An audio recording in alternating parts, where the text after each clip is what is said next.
شروع اللہ تعالیٰ کے نام سے جو بڑا مہربان نہایت رحم کرنے والا ہے۔ محترم ناظرین کرام، انشاءاللہ قیامت تک کوئی بیماری نہیں لگے گی۔ قرآن کریم کی ایک ایسی آیت جسے پڑھتے ہی جسم سے ہر بیماری نکل جاتی ہے۔ ہر صبح اور شام کو پڑھیں۔ محترم ناظرین کرام، آج کی اس ویڈیو میں اپنے تمام دیکھنے اور سننے والے ناظرین کے لیے قرآن پاک کی ایک ایسی آیت لے کر حاضر ہوئی ہوں۔ قرآن پاک کی ایک ایسی آیت کے بارے میں آپ کو بتانے والی ہوں کہ انشاءاللہ جس کو پڑھنے سے، جس پر عمل کرنے سے اللہ پاک کے فضل و کرم سے آپ کی ہر طرح کی بیماری دور ہو جائے گی۔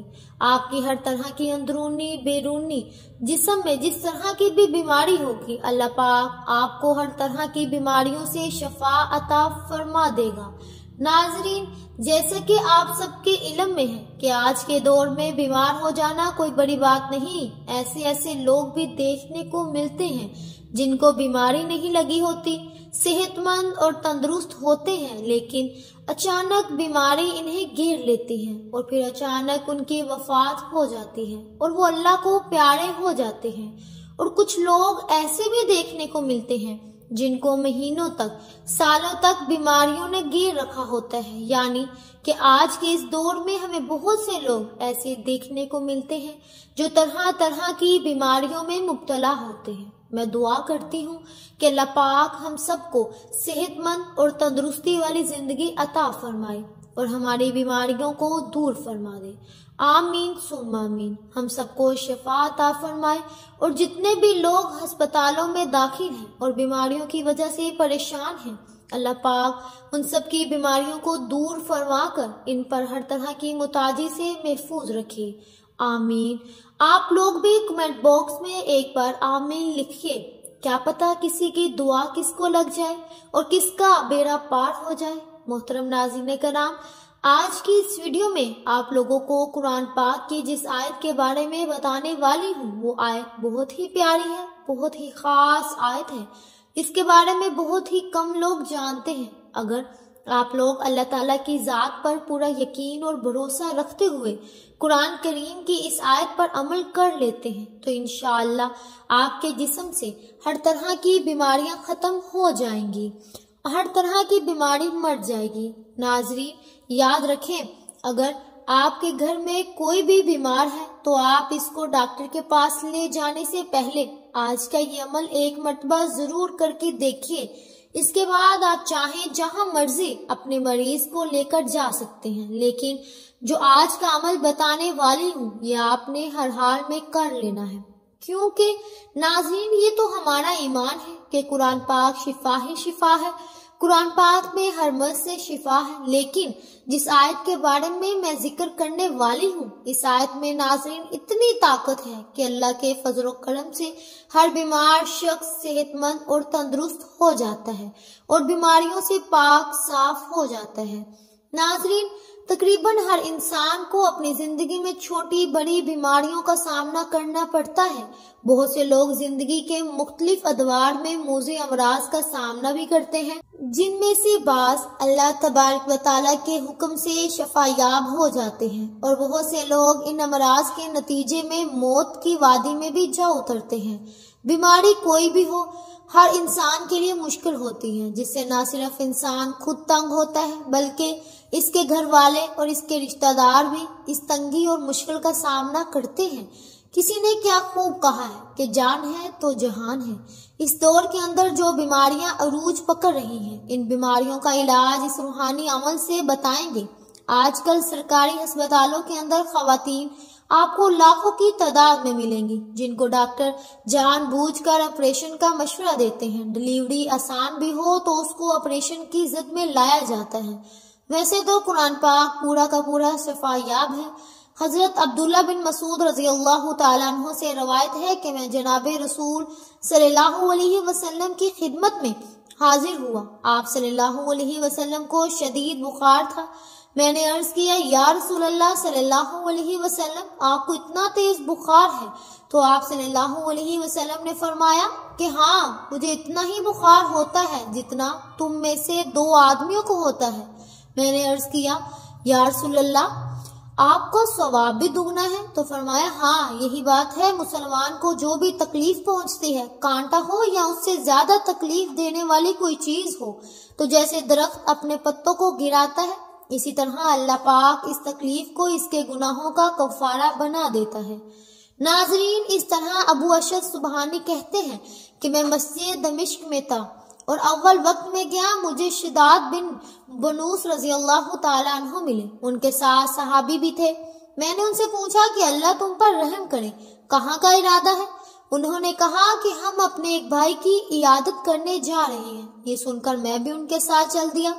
ہم اس مریض کے پاس پہنچ گئے۔ ان دنوں میں نے ان سے پوچھا کہ حالات کیسے ہیں، تو اس نے جواب دیا کہ اللہ کا فضل و کرم ہے۔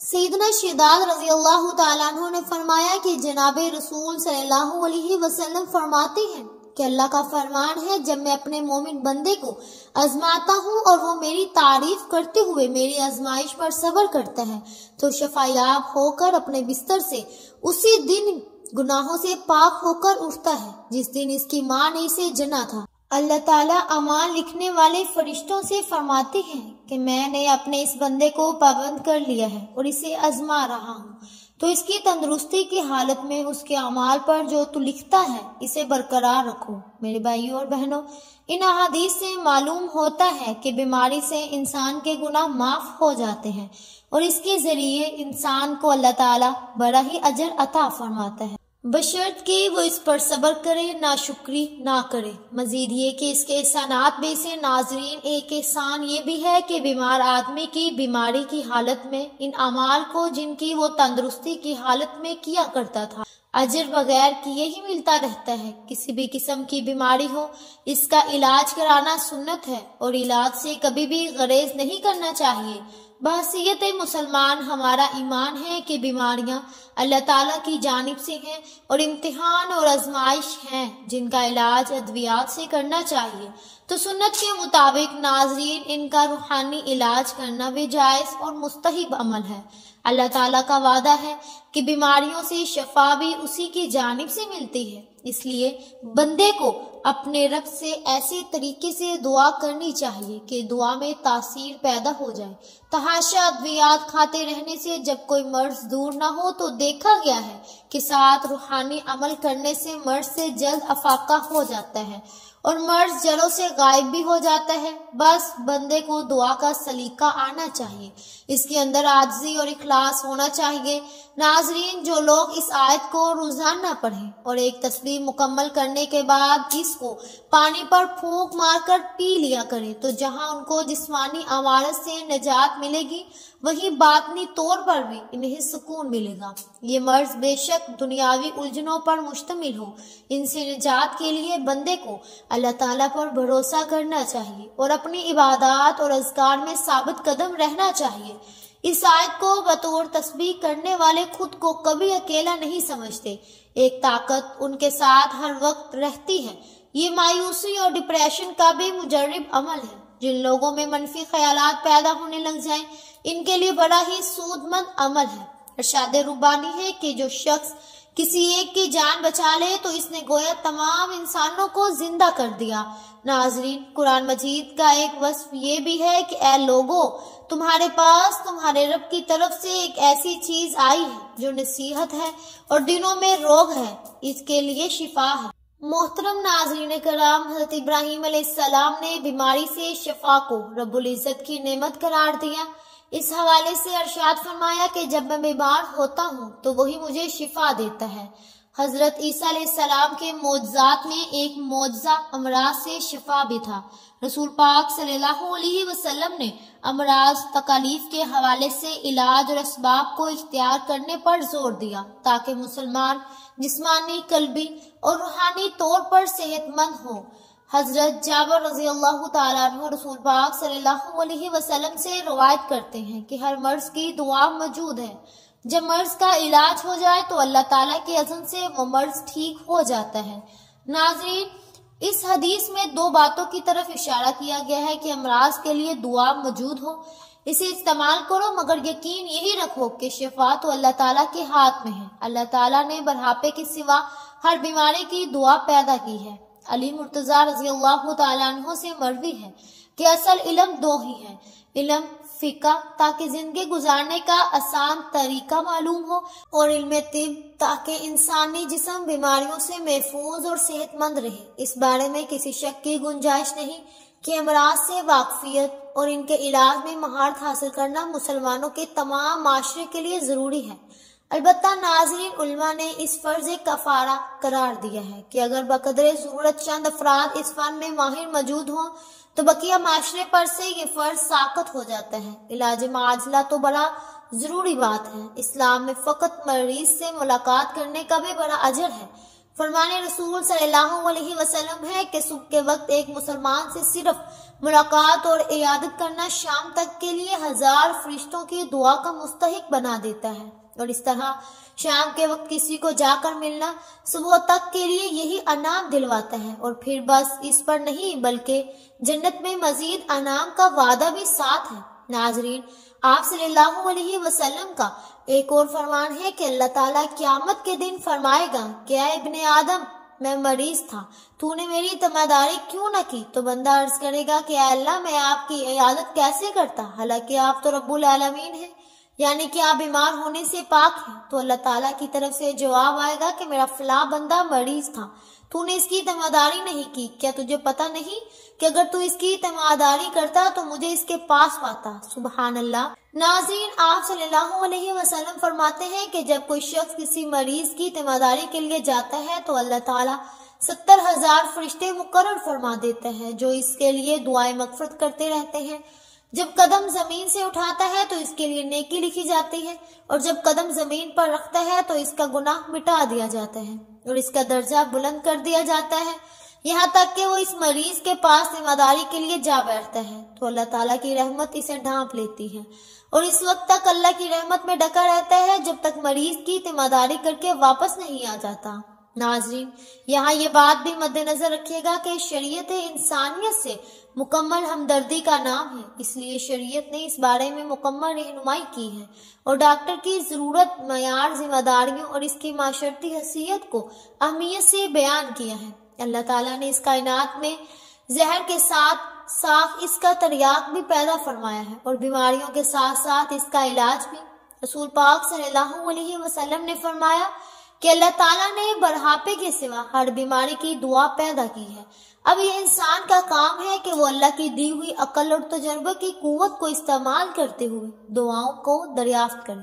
اس کام کو میڈیکل سائنس اور ڈاکٹر انجام دیتے ہیں، اس لیے اس میں کوئی شبہ نہیں کہ انسانی خدمت کے پہلو سے ان کی خدمات نہایت اہم ہے۔ بھوکے کو کھانا کھلانا، محتاج کو کپڑے پہنانا، معذور کو کام میں ہاتھ بٹانا اور ضرورت مند کی حاجت پوری کرنا، یہ سب مخلوق کی خدمت ہے۔ لیکن انسان سب سے زیادہ خدمت کا محتاج اس وقت ہوتا ہے جب وہ مریض ہوتا ہے۔ بیماری انسان کو اس مقام تک پہنچا دیتی ہے کہ کھانا موجود ہونے کے باوجود وہ کھا نہیں سکتا، ہاتھ پاؤں سلامت ہے لیکن وہ چل نہیں سکتا، اور تیمارداری اور مددگاروں کے رحم و کرم کا محتاج ہے۔ اس لیے رسول پاک صلی اللہ علیہ وسلم نے مریض کی عیادت اور تیمارداری کو بے حد اجر کا باعث قرار دیا۔ آپ صلی اللہ علیہ وسلم نے فرمایا کہ جب تک ایک شخص مریض کی عیادت میں رہتا ہے تو گویا وہ جنت کے باغ میں سے، اس طرح ڈاکٹر گویا اپنی ڈیوٹی کے پورے وقت اس احادیث کا مصادق ہوتا ہے۔ رسول پاک صلی اللہ علیہ وسلم نے یہ بھی فرمایا کہ لوگوں میں سے سب سے بہتر وہ ہے جو لوگوں کو سب سے زیادہ نفع پہنچائے۔ اور ناظرین، کون ہے جو انسانوں کے لیے ڈاکٹر اور معالج سے بڑھ کر نفع دینے والا ہو؟ اس طرح گویا حضور صلی اللہ علیہ وسلم کی بارگاہ سے ڈاکٹر کو خیر الناس یعنی بہترین انسان کا ایوارڈ ملا ہے۔ ان سے بڑھ کر اور کیا اعزاز ہو سکتا ہے؟ ناظرین، واقعہ یہ ہے کہ یہ گروہ انسانیت کا سب سے بڑا محسن ہے، اور اس نسبت سے ان کی تاخیر اور تکریم معاشرے کا فریضہ ہے۔ بعض دفعہ ایسا ہوتا ہے کہ علاج سے جلدی فائدہ نہیں ہوا یا مریض کی موت واقع ہوئی تو لوگ ڈاکٹر سے الجھ جاتے ہیں، اور بعض دفعہ تو ان کو جان کے لالے بھی پڑ جاتے ہیں۔ ناظرین، میرے بھائیوں اور بہنوں، یہ غیر سنجیدہ طرز عمل ہے۔ اس کے لیے علاج تو انسان کے اختیار میں ہے، لیکن صحت اور شفا اللہ تعالیٰ کی مشیت کے بغیر حاصل نہیں ہو سکتی۔ جو شخص جس مقام کا حامل ہوتا ہے، اس نسبت سے اس کی ذمہ داریاں بھی ہوتی ہیں۔ اس لیے ڈاکٹر اور معالج حضرات کو اپنی ذمہ داریوں پر بھی توجہ دینی چاہیے۔ ڈاکٹر کا بنیادی فریضہ یہ ہے کہ وہ اس پیشے میں خدمت کے پہلو کو ہر دم مقدم رکھے، اور ہم تو یہ نہیں کہہ سکتے کہ وہ مریضوں کا علاج مفت کر دے اور اپنے گھر سے دوائی لا کر کھلا دے، لیکن یہ ضرور ہے کہ اس پیشے کو محض تجارت اور بزنس نہ بنائے اور اجرت کے ساتھ ساتھ اجر کے پہلو کو بھی ملحوظ خاطر رکھا جائے۔ اس وقت تو صورتحال یہ ہے کہ تعلیم اور علاج نے ایک زبردست کاروبار کی صورت اختیار کر لی ہے، اور معاشی کشش کی وجہ سے بہت سے ہوٹل ہسپتالوں میں تبدیل ہو گئے ہیں۔ ڈاکٹروں کی فیس مریض کے لیے ناقابل برداشت بوجھ بن گئی ہے۔ پھر فیس کے سلسلے میں بھی ایک نئی روایت یہ قائم ہو رہی ہے کہ مریض جتنی بار مشورے کے لیے جاتا ہے تو ہر بار فیس ادا کرتے ہیں۔ اس طرح بعض اوقات ہر ہفتے ڈاکٹرز فیس وصول کرتے ہیں۔ پھر آمدنی کے بلا واسطے ذرائع بھی پیدا کر لیے جاتے ہیں۔ دعائیں لکھی جاتی ہیں اور مخصوص دکانوں سے دعا خریدنے کو کہا جاتا ہے تاکہ ان سے کمیشن مل سکے۔ مریض پر بوجھ ڈالنے اور اپنی جیب بھرنے کے لیے بھی ایسا ہوتا ہے، جو کہ دعائیں پہلے لکھی گئی تھی اگر وہ ختم بھی نہیں ہوئی کہ دعائیں تبدیل کر دیں، اور اسی فارمولے کے دوسری دعا جس کا نام کمپنی بدل جانے کی وجہ سے بدلا ہوا تھا لکھ دی جاتی ہے۔ بیچارے مریض کو ڈاکٹر صاحب کی اس ہوشیاری کی خبر بھی نہیں ہوتی۔ یہ بھی دیکھا گیا ہے کہ جتنی دوا مطلوب ہے اس سے زیادہ لکھ دی گئی ہے اور چند دنوں میں نسخہ بدل گیا اور زائد دعائیں بیکار ہو گئی۔ یہ بھی ہوتا ہے کہ نقلی دعائیں، یہ ایسی دعائیں جن کی مدت ختم ہو چکی ہے، وہ دے دی جاتی ہیں اور معیاری دعاؤں کی قیمت وصول کر لی جاتی ہے۔ بعض اوقات بے مقصد ٹیسٹ کروائے جاتے ہیں۔ مریض نے اگر کسی دوسرے ڈاکٹر سے ٹیسٹ کرایا ہے تو چاہے وہ رپورٹ 1-2 دن پہلے کی ہو کیوں نہ ہو، لیکن نیا ڈاکٹر پھر سے پورے ٹیسٹ کرواتا ہے اور یہ بھی ضروری قرار دے دیا جاتا ہے کہ ڈاکٹر نے جس پیتھولوجسٹ کا مشورہ دیا ہے اس کے یہاں سے ٹیسٹ کروایا جائے۔ ان اقدامات میں مخلصانہ جستجو اور تحقیق کا جذبہ شاذ نادر ہی ہوتا ہے۔ اکثر اس کا مقصد زیادہ سے زیادہ کمانا اور اپنی جیب بھرنا ہوتا ہے۔ ایسا بھی ہوتا ہے کہ ڈاکٹر دوسرے ڈاکٹر یا کسی خاص ہسپتال کو مریض ریفر کرتا ہے۔